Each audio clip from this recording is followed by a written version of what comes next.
और फिर आप ये भी जानते हैं कि हमारे भारत के संविधान में आर्टिकल 355 है जो इस बात को कहता है कि मरकजी हुकूमत की जिम्मेदारी है कि किसी रियासत में अगर बाहर से हमला होता तो उसको रोके,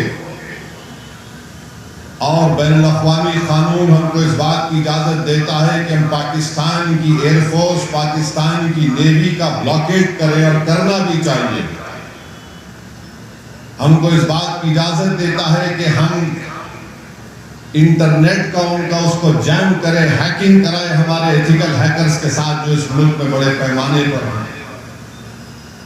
मैं मरकजी हुकूमत से इस बात का मुतालबा करता हूँ, भारत के वजीर आज़म से, कि वो फाइनेंशियल एक्शन टास्क फोर्स है जिसको FATF कहते हैं, हुकूमत की जिम्मेदारी है कि पाकिस्तान को ग्रे लिस्ट में डाले FATF की, और इसी तरीके से उनको माशी तौर पर पाकिस्तान को हम कमजोर करना बहुत जरूरी है।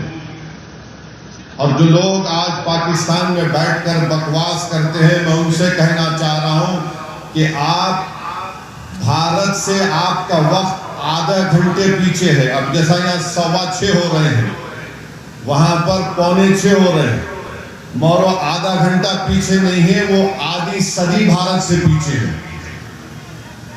और ये बार बार ये गलत बात वहां के लोग करते हैं, अरे हमारे मुल्क का बजट जो है, तुम्हारे मुल्क का बजट हमारे मिलिट्री के बजट के बराबर नहीं है।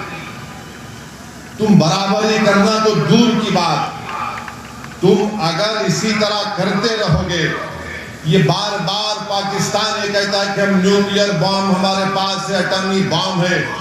याद रखिए, अगर आप किसी मुल्क के अंदर जाकर मासूम लोगों को मारेंगे तो कोई भी मुल्क खामोश नहीं बैठने वाला है,